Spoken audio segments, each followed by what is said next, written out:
Dans l'actualité ce soir sur LCA, l'Italie, premier pays européen touché par le coronavirus. Le pays en tout cas est en quarantaine alors que vivent 40 000 ressortissants burkinabés. Dans ce journal, nous serons avec le président de l'association de Burkinabés de Béchista en Italie. Comment vivent-ils cette situation de confinement? À suivre tout de suite dans ce journal. La mairie de Ouagadougou, à travers un communiqué, a décidé d'interdire la marche meeting des travailleurs. Pour elle, cette décision fait suite au décret pris en Conseil des ministres relatif au report des événements d'envergure au Burkina Faso. Et ce n'était pas une surprise pour plus d'un. Le premier ministre ivoirien Amadou Gon Coulibaly a été désigné hier pour porter les couleurs du RHDP en octobre prochain en Côte d'Ivoire. Sa candidature a été portée par tous les principaux cadres du parti. Le poulain de Alassane Ouattara dit être confiant pour succéder dignement son mentor. Son portrait à suivre dans ce journal. Bonsoir à tous, c'est toujours un plaisir de vous retrouver pour les informations. L'UEMOA apporte 30 millions de francs CFA de vivres et de matériel de survie donc, aux déplacés internes du Burkina Faso. Ce geste est intervenu ce matin même à Ouagadougou. À Ouagadougou, justement, le Wemba Ligdi, chef du quartier Wemtenga, lui aussi apporte un don de vivres d'une valeur de près d'1,5 million de francs CFA. Tous ces dons ont été faits en présence, bien sûr, de nos reporters Alain Coulibaly et Bassirou Sawadogo. Un chèque de 30 millions de francs CFA, des vivres et du matériel de survie, c'est la contribution de l'Union économique et monétaire ouest-africaine à l'endroit des populations déplacées internes en général et les orphelins d'Arbinda en particulier. Une marque de soutien et de solidarité de l'institution sous-régionale au peuple burkinabé confronté aux affres du terrorisme et de l'insécurité. Le Burkina Faso est le pays hôte qui abrite donc les sièges des organes de l'UEMOA. C'est dire que tout ce qui touche le Burkina Faso touche la commission de l'UEMOA. Donc, notre déplacement de ce matin a deux raisons essentielles. La première, la commission a souhaité réitérer sa ferme condamnation des actes terroristes qui sont perpétués dans la sous-région en général et en particulier au Burkina Faso. Ensuite, la deuxième raison qui a justifié notre déplacement, c'est que nous avons souhaité réitérer effectivement notre solidarité à l'endroit du gouvernement, réitérer notre solidarité, pleine solidarité à l'endroit du peuple burkinabé, mais surtout manifester notre solidarité à l'endroit donc des populations déplacées qui souffrent dans leur chair. Au nom du gouvernement et au nom du ministère en charge de l'assistance humanitaire, dit merci au commissaire de l'UMOA à travers son émissaire ici pour dire combien le geste est important pour nous à double titre. Premièrement parce que nous avons besoin de finances. C'est vrai que nous avons besoin de vivres et de non-vivres, mais il est besoin aussi d'argent parce que les enfants de Arbinda se soignent, ils mangent, il y a du personnel d'appui qui les renforce et surtout ils vont aller à l'école, donc il y a des charges. Donc ces charges ont besoin de ressources. Dire merci et dire qu'à n'importe quel moment, le commissaire de l'UMOA peuvent nous demander les justificatifs de cette somme. Autre personnalité à répondre à l'appel de solidarité du gouvernement, le Wemba Ligdi, chef du quartier Wemtenga. Lui aussi venu marquer sa solidarité aux déplacés à travers des vivres d'une valeur de plus d'1 million de francs CFA. Autant de dons qui pourront soulager un tant soit peu ces populations contraintes à quitter leur localité et en proie à de nombreuses difficultés alimentaires et sanitaires. Avant de poursuivre cette édition, on vous donne cette information. Le secrétaire général Antonio Guterres devait donc se rendre à Ouagadougou pour une visite, bien sûr, d'amitié et de solidarité. On vous apprend que la visite en question a été annulée. Dans l'actualité également du Faso, ce soir, la délégation du patronat burkinabé s'est rendue en cette soirée à la primature afin de discuter donc des sujets préoccupants de la nation, des questions comme la dégradation sécuritaire qui perturbe le monde des affaires. Ces préoccupations ainsi que des propositions de solutions ont été répertoriées dans un mémorandum qui a été remis en main propre au Premier ministre Christophe Dabiri. On y reviendra dans nos prochaines éditions. Vous le savez certainement, le 17 mars prochain, les travailleurs du public envisagent marcher pour dire non à la suspension des primes et indemnités. Eh bien, cette marche n'aura plus lieu à cette date. La mairie de Ouagadougou, à travers un communiqué, a décidé donc d'interdire cette marche meeting. Pour elle, cette décision fait suite au décret pris en Conseil des ministres relatif au report des événements d'envergure au Burkina Faso, dû justement à la confirmation du coronavirus dans le pays. C'est une décision qui vise également à limiter les risques de contact direct de personnes, indique donc également la mairie de Ouagadougou. On en vient maintenant au sujet donc brûlant. Le coronavirus gagne du terrain en Afrique. La Guinée a justement enregistré aussi son premier cas. Aujourd'hui, c'est plus de 10 pays africains qui sont touchés par cette pandémie et au Burkina Faso, malgré ce mal, les populations continuent de vaquer librement à leurs différentes occupations. Et pour faire justement le constat, une équipe de LCA a fait un tour au marché de Paglaïri. Les commerçants nous disent ce qu'ils savent justement du coronavirus. Et c'est avec Clara Soumounen et Bassirou Saradougou. Le Covid-19, le nouveau coronavirus, inquiète plus d'un au Burkina Faso, même si jusqu'à présent le pays n'a enregistré que 2 cas. Un état d'esprit qui s'explique par la rapidité avec laquelle le mal s'est répandu dans le monde, faisant des milliers de morts. Ce tableau sombre n'empêche cependant pas les Burkinabés de vaquer à leurs occupations. C'est le cas des commerçants du marché Paglaïri de Ouagadougou. Ici au marché, on est obligé de se protéger. Tout le monde vient au marché. Ces marchands semblent savoir qu'à tout moment, ils peuvent contracter le coronavirus. Mais certains disent s'en remettre à Dieu. On demande donc à Dieu de nous venir en aide. D'autres appliquent tant bien que mal les consignes dictées par le ministère de la Santé. Ce matin à la radio, j'ai entendu dire qu'on ne doit plus cracher n'importe où. On doit plutôt le faire dans une pochette jetable.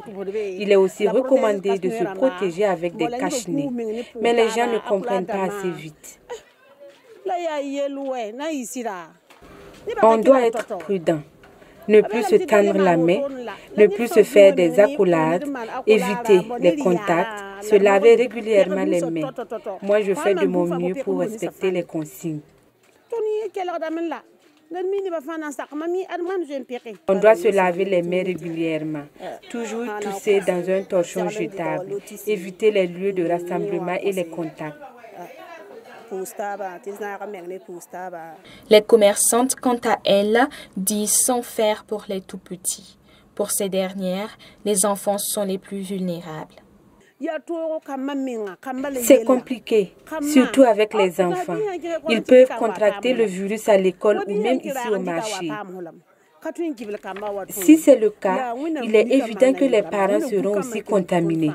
Le coronavirus apparaît au Burkina Faso à un moment où le climat social est en ébullition. Crise sécuritaire, crise humanitaire, revendications tous azimuts.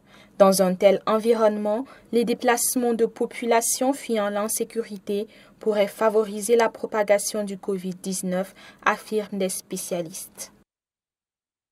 Parlons encore du Covid-19 avec les Tunisiens qui semblent avoir découvert une recette grand-mère pour, disent-ils, réduire les risques de contamination.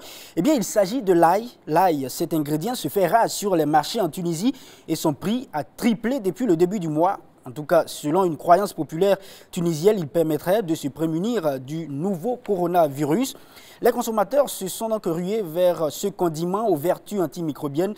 Ils en mangent assez et font même des stocks. Les réseaux sociaux et une croyance populaire attribuent à l'ail des vertus thérapeutiques, mais certains Tunisiens ne sont pas convaincus de cette recette. D'autres préfèrent utiliser les gels hydroalcooliques désinfectants, en tout cas les mains, toutes les 2 minutes. Devant l'ampleur du phénomène, l'Organisation mondiale de la santé OMS a publié une mise au point affirmant que rien ne prouve que la consommation d'ail protège les gens contre le nouveau coronavirus. Notez qu'à ce jour, la Tunisie connaît moins de 10 cas confirmés. Dans la suite de ce journal, l'Italie apparaît comme le 2e foyer du coronavirus après la Chine. Le nombre de personnes infectées dépasse aujourd'hui 15 000 avec plus de 10 000 décès enregistrés. Le gouvernement a décrété un confinement général de la population, une véritable épreuve que partagent également des Burkinabés vivant dans ce pays. Ils sont entre 40 et 50 000 ressortissants qui y vivent. Nous avons donc pu joindre Abdoul Ganio Bansé qui préside justement l'association des Burkinabés de Brescia. C'est là-bas en Italie pour prendre donc les nouvelles de la communauté burkinabé. Monsieur Bansé, bonsoir, bienvenue sur LCA. Alors déjà, comment vivez-vous la situation de confinement général qui a été décrétée en Italie? Ça doit être pénible, j'imagine. En tout cas, les consignes du gouvernement et surtout les mesures prises vraiment par les autorités. Bon, comme vous l'avez en tout cas constaté dans les médias occidentaux, et le gouvernement en tout cas a pris des mesures drastiques pour pouvoir lutter efficacement contre la propagation du virus. Nous essayons en tout cas de suivre les consignes. Avez-vous des nouvelles des autres compatriotes burkinabés? Est-ce que vous avez connaissance de ces compatriotes qui sont atteints du virus? Bon, pour le moment, en tout cas, et à l'heure dont je vous parle, on n'a pas eu vraiment enregistré un compatriote contracté au virus.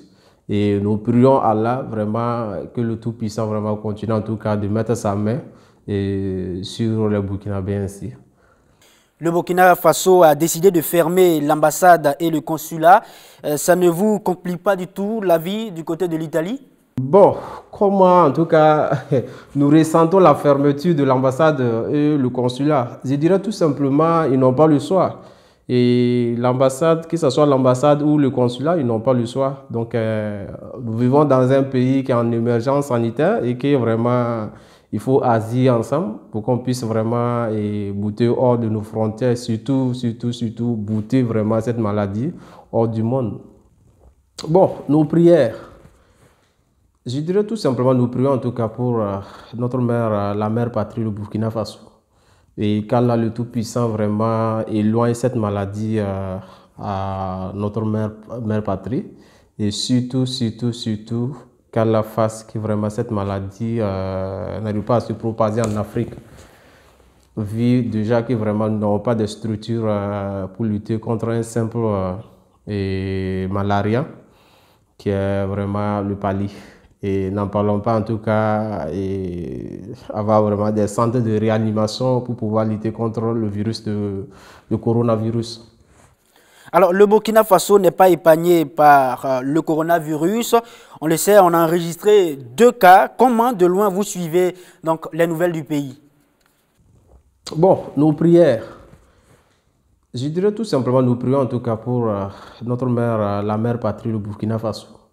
Et qu'Allah le Tout-Puissant vraiment éloigne cette maladie à notre mère patrie. Et surtout, qu'Allah fasse que vraiment cette maladie n'arrive pas à se propager en Afrique. Vu déjà que vraiment nous n'avons pas de structure pour lutter contre un simple malaria, qui est vraiment le pali. Et n'en parlons pas en tout cas, et avoir vraiment des centres de réanimation pour pouvoir lutter contre le virus de coronavirus. Merci beaucoup, Monsieur Bansé. D'ici là, prenez bien soin de vous et des autres. Et très bien, on continue. Donc, ce journal, on vient de l'apprendre justement au Burkina Faso, la contamination d'un 3e cas donc, au coronavirus donc, dans ce pays. Présidentielle en Côte d'Ivoire, le parti de Alassane Ouattara a choisi Amadou Gon Coulibaly pour le représenter en octobre prochain. Il a été désigné candidat par le conseil politique du RHDP hier vendredi. À 61 ans, l'actuel Premier ministre ivoirien dit mesurer la portée de ce choix, en tout cas portée sur sa personne, mais en même temps reste convaincu qui passera en tout cas les premières, on va dire les premiers tours des élections présidentielles. Retour sur cette annonce avec Judith Timadi. Je voudrais vous annoncer solennellement que j'ai décidé de ne pas être candidat à l'élection présidentielle du 30.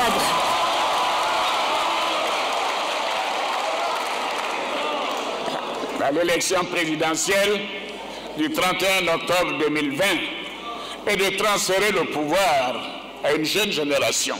La nouvelle génération à laquelle Ouattara a promis de transférer le pouvoir, c'est donc celle menée par Amadou Goun Coulibaly, l'actuel Premier ministre ivoirien. Il a 61 ans et c'est un fidèle du président Ouattara depuis 30 ans.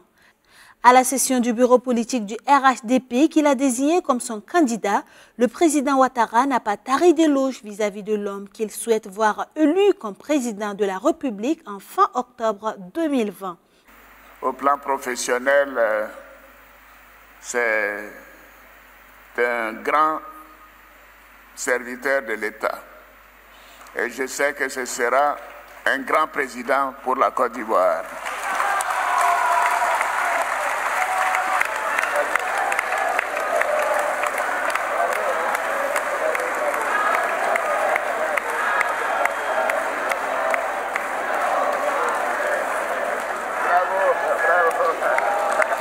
La désignation du candidat du RHDP intervient quelques 10 jours seulement après la décision d'Alassane Ouattara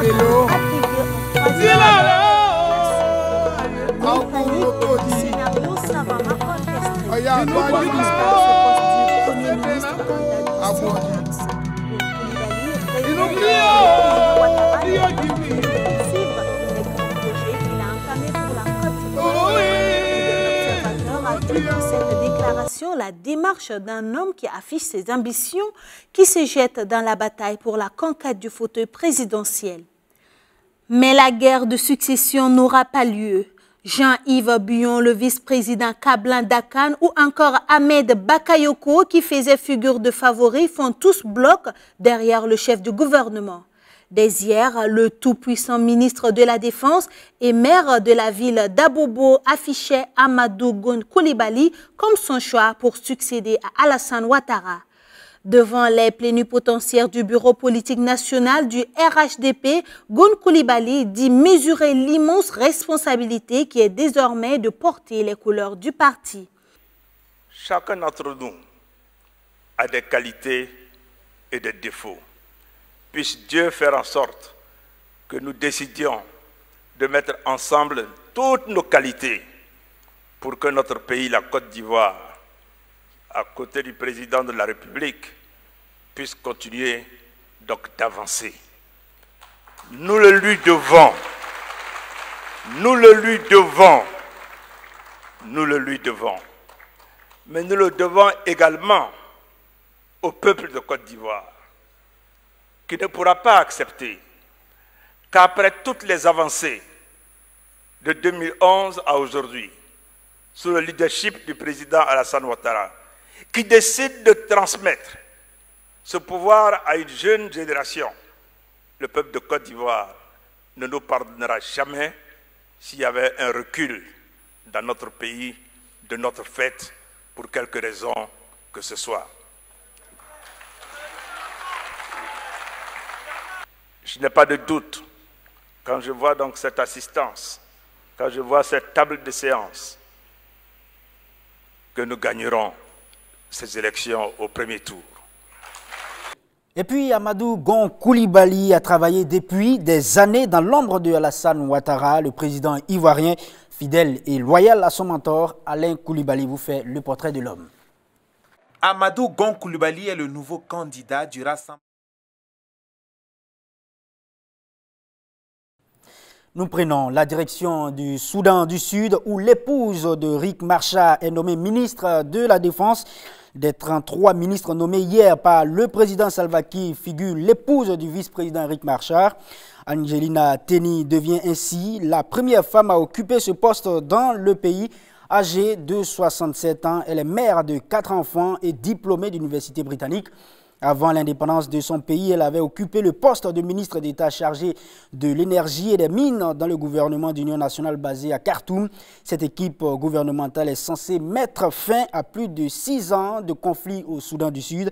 Sachez également qu'en 2013, elle était allée en rébellion avec son époux et 2 ans plus tard, nommée présidente du comité de défense et de sécurité au sein donc de l'armée populaire de libération du Soudan. La nomination de cette équipe intervient quelques 3 semaines après que Riek Machar, ancien chef rebelle, a prêté serment en tant que numéro 2 du Soudan du Sud.